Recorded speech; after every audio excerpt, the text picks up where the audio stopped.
உரிமைக்களம் பார்வையாளர்கள் அனைவருக்கும் வணக்கம். இன்னைக்கான அரசியல் களத்துல எது சம்பந்தமாக விவாதிக்க போறோம் அப்படின்னா, தமிழ்நாட்டினுடைய அரசியல் களத்துல நீங்க யாருடைய அரசியலை வேணாலும் ப்ரெடிக்ஷன் பண்ணிடலாம், ஓரளவுக்கு கணிச்சிடலாம். ஆனால் நீங்கள் கணிக்க முடியாத ஒரு தலைவர் யாருன்னா அது அண்ணன் திருமாவர்கள் தான். அவருடைய அரசியலை நீங்க ஒருபோதும் கணிக்கவே முடியாது. எந்த நேரத்துல என்ன முடிவெடுப்பாரு, எப்படி முடிவெடுப்பாரு, என்ன பேசுவாரு, எப்படி பேசுவாரு, என்ன அறிக்கை வெளியிடுவாரு, இந்த மாதிரி அவருடைய அரசியல் களத்தை மட்டும் உங்களால ஒருபோதும் கணிக்கவே முடியாது. அதுக்கு ஒரு சின்ன நம்ம உதாரணம் சொல்றதாக இருந்தா அவங்களுக்கு தெரிஞ்ச விஷயம் தான். இந்த 2026 தேர்தலுக்கான வேட்பாளர் பட்டியலை அறிவிப்பதற்கு முன்னாடி ஒவ்வொரு செய்தி ஊடகங்கள் என்ன பண்ணாங்க அப்படின்னா, ஆளு சானாசர்கள் சீட்டு வழங்கப்படும், இந்த பக்கம் பார்த்தோம்னா அடுத்து யாரு SS பாலாஜி அவர்கள் வழங்கப்படும், கூகா பாவன் அவர்களுக்கு வழங்கப்படும், இந்த மாதிரி பெரிய பட்டியலை வெளியிட்டாங்க. ஆனா திருமாவர்கள் அந்த பட்டியல் எல்லாத்தையுமே சிதைக்கும் விதமாக ஒரு அதிரடியான அறிவிப்பை வெளியிட்டார். எந்த ஒரு நபர்களுமே கணிக்க முடியாத அளவிற்கான வேட்பாளர் பட்டியலை அறிவித்தார் அண்ணன் திருமாவளவன் அவர்கள். அதோட சேர்த்து நானே போட்டி போட போறேன்னு சொன்னாரு. காட்டுமன்னார் கோவில் தொகுதியில் நானே போட்டி போட போறேன்னு சொன்னாரு. சோ இந்த ஒரு ட்விஸ்டை யாருமே எதிர்பார்த்திருக்க மாட்டாங்க. அதான் நான் சொல்றேன், நீங்க தமிழ்நாட்டில் இருக்கிற அரசியல் கட்சி தலைவர்களுடைய அரசியல் திசைவழி போக்குகளை நீங்க ஓரளவு கணிச்சிடலாம். ஆனா விசிகாவுடைய நிறுவனர் அண்ணன் திருமா அவர்களுடைய அந்த அரசியல் கணிப்புகளை உங்களால ஒருபோதும் கணிக்கவே முடியாது. சோ அந்த மாதிரிதான் இன்றைய தினத்துல ஒரு முக்கியமான ஸ்டேட்மெண்ட் சொல்லியிருக்காரு. நேற்றைய தினத்துல ஒரு முக்கியமான ஸ்டேட்மெண்ட் சொல்லியிருக்காரு. தமிழக வெற்றி கழகத்தினுடைய விஜய் அவர்கள் சம்பந்தமாக ஒரு ஸ்டேட்மெண்ட் சொல்லியிருக்காரு. சோ அந்த மேட்ரு என்ன, அதற்கு பின்னாடி இருக்க அரசியல் என்ன, அதுக்குள்ள அவர் வச்சு பேசிய அரசியல் கணிப்புகள் என்ன அப்படின்றத இந்த காணொலியில கொஞ்சம் டீட்டெயிலா பார்த்துக்கலாம். நண்பர்கள் அனைவருக்கும் இளம்பெரும் வழுதியின் இனிய வணக்கம். நாங்க இப்படி வந்து பார்த்துட்டோம், இனி ஜென்மத்துக்கும் எங்களால துணிய முடியாது. அதனால நாங்க சண்டை போட போறோம். வீடியோக்களை போறதுக்கு முன்னாடி நம்ம நேயர்கள்ட்ட ஒரு கேள்வி கேட்டுருவோம். உங்களுடைய பதில்களை நீங்க கமெண்ட் பாக்ஸ்ல கமெண்டாவது போட்டுருங்க. அதாவது இந்த 2026 தேர்தலில் திராவிட முன்னேற்ற கழகம் எத்தனை தொகுதிகளை கைப்பற்றக்கூடும், அதிமுக எத்தனை தொகுதிகளை கைப்பற்றக்கூடும், தமிழக வெற்றி கழகம் எத்தனை தொகுதிகளை கைப்பற்றுவதற்கான வாய்ப்புகள் இருக்கின்றது அப்படின்றத நீங்க கமெண்ட் பாக்ஸ்ல கமெண்டாவது போட்டுருங்க. சரிங்களா?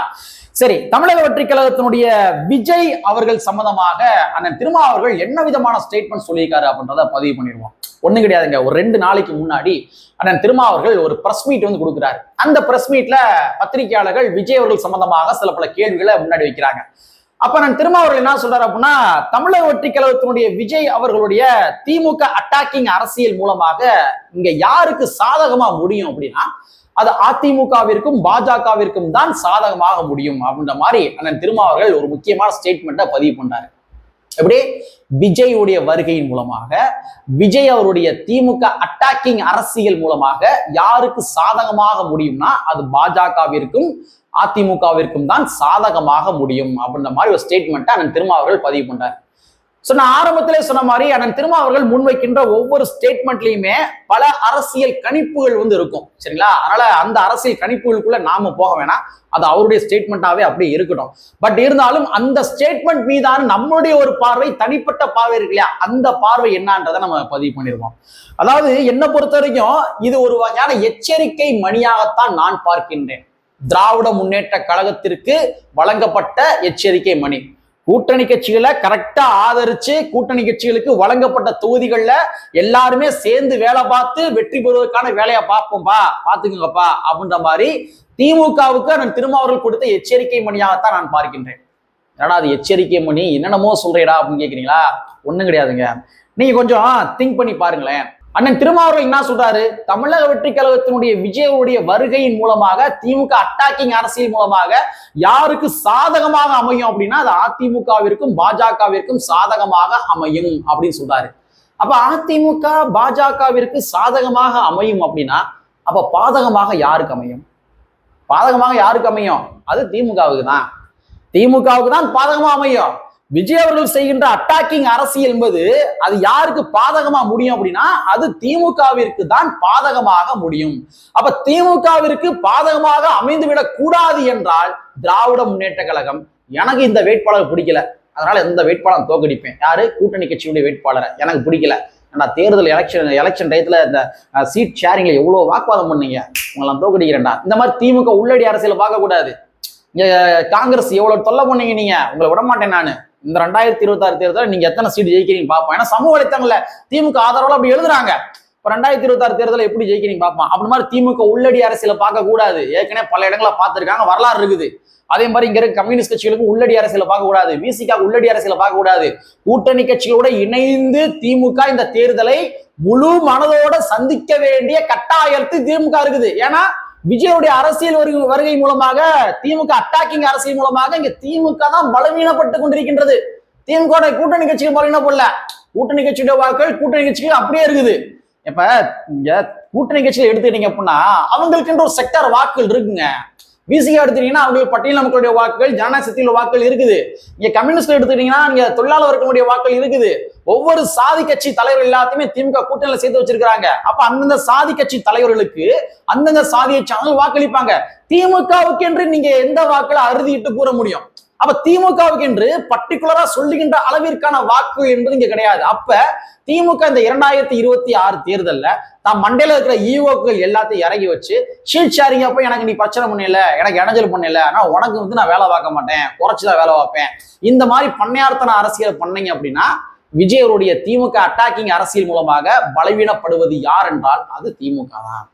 அப்ப இத்தனை ஆண்டு காலமாக திமுக யாரை நம்பி, அது இத்தனை ஆண்டு காலமாக வந்து கூட்டணி கட்சிகள் தான் திமுக நம்பி இருந்தாங்க. ஆனா இந்த 2026 தேர்தல் என்பது திமுக முழுக்க முழுக்க கூட்டணி கட்சிகளை நம்பிதான் திமுக இருக்குது, வேற வழி கிடையாது.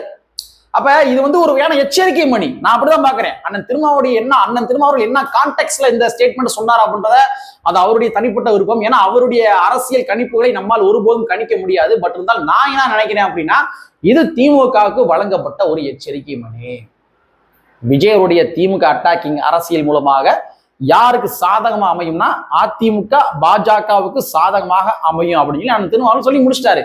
அப்ப சாதகமா அமையும் அப்படின்னா பாதகமா யாருக்கு அமையும்? அது திமுகவுக்கு தான் பாதகமா அமையும். அப்ப திமுக ஒரு எச்சரிக்கை உணர்வோடு இருந்து கொண்டு அந்த பண்ணையார்த்தன ஹெட் வெயிட் எல்லாத்தையுமே இறங்கி வச்சுட்டு எல்லா தொகுதிகளிலுமே விசிகா 8 தொகுதியா 8 தொகுதியும் விசிகா ஜெயிக்க வைக்கணும் அப்படின்றதான் திமுக நோக்கமாக இருக்க வேண்டும். அதே மாதிரி கம்யூனிஸ்ட் கட்சிகளா உங்களை நான் தான் 5 தொகுதியில் ஜெயிக்க வைக்கிறேன், அதுதான் என்னுடைய முக்கியமான வேலை. இந்த மாதிரி இவங்க வேலை பார்த்தாதான் மற்ற தொகுதிகளில் இந்த கூட்டணி கட்சிகளுடைய ஓட் கன்சாலிடேஷன் திமுக கிடைக்கும். இல்லைன்னா என்ன ஆகும்? திமுகவுடைய அட்டாக்கிங் அரசியல் மூலமாக இங்க திமுக பலவீனப்படும் என்பதுதான் நிதர்சனமான ஃபேக்ட். நீ ஒப்புக்கொள்ளவில்லை என்றாலும் அதாங்க உண்மை. சோ விசிகாவுடைய நிறுவனர் அண்ணன் திருமாவருடைய இந்த ஸ்டேட்மெண்ட் என்பது ரொம்ப ரொம்ப ஒரு முக்கியத்துவம் வாய்ந்த ஒரு ஸ்டேட்மெண்ட். அவருடைய ஸ்டேட்மெண்ட்டை ஒருபோதும் எளிதாக யாராலும் அவளை ஈஸியா புரிஞ்சிட முடியாது. மண்டே பிச்சுக்குருவாங்க ஊடகவியலாளர்கள் எல்லாருமே. அந்த காட்டுமன்னா கோயில் தொகுதியில் நானே போட்டி போட போறேன்னு சொன்னோடனே அத்தனை பத்திரிகைக்காரங்களும் மண்டையை பிச்சுக்கிட்டாங்க. என்னதாண்டா இவர் சொல்ல வராரு, இவரு இப்படி சொல்றாரு அப்படி சொல்றாரு, இந்த மாதிரி வந்து தேர்தலுக்கு பின்பாக அரசியல் காலம் மாறக்கூடும் சொல்றாரு, அப்ப விஜய் வருவாரா, தொங்கு சட்டமன்றம் வருமா, இந்த மாதிரி பல யூகங்கள் எல்லாருமே பேச ஆரம்பிச்சாங்க. ஸோ அவருடைய மண்டைக்குள்ள என்ன இருக்குன்றதை யாரும் கணிக்கவே முடியாது. கடைசி வரைக்கும் நான் தான் வேட்பாளர் அப்படின்றத உளவுத்துறை கூட கண்டுபிடிக்கவே இல்லை. ஆனால் திருமாவுடைய அந்த ஸ்டேட்மெண்ட் இருக்கு இல்லையா, அதை யாரும் கண்டுபிடிக்கவே முடியல. அப்ப இந்த ஸ்டேட்மெண்ட்டையும் 1000 அர்த்தங்கள் இருக்கும். தமிழக வெற்றி கழகத்துடைய விஜய் அவர்கள் மூலமாக திமுக அட்டாக்கிங் அரசியல் மூலமாக பலவீனப்படுவது யார், பலப்பெறுவது யார் என்றால் அது அதிமுக பாஜக அப்படின்ற மாதிரி ஒரு ஸ்டேட்மெண்ட் சொல்றா தெரியுமா. இந்த ஸ்டேட்மெண்ட்டுக்கு பின்பாக 1000 அர்த்தங்கள் இருக்கும். அந்த 1000 அர்த்தங்கள் என்னை பொறுத்த வரைக்கும் தேர்தலுக்கு பின்பாகத்தான் வெளிப்படும். உஷாரா இருங்க. தேர்தலை பொறுத்த வரைக்கும் எந்த நொடி பொழுது வேண்டுமானாலும் என்ன நடக்கலாம், கடைசி நொடி பொழுதுல கூட என்ன நடக்கலாம். அதனால எல்லாவற்றிற்கும் எல்லா கட்சி சார்ந்தவர்களும் தயாராக இருக்க வேண்டும் என்பதை கூறிக்கொண்டு கற்பை ஒன்று சேர் புரட்சி செய்து புரட்சியாளர் அம்பேத்கருடைய வரையை கூறிக்கொண்டு நிறைவு செய்கின்றேன். நன்றி, வணக்கம்.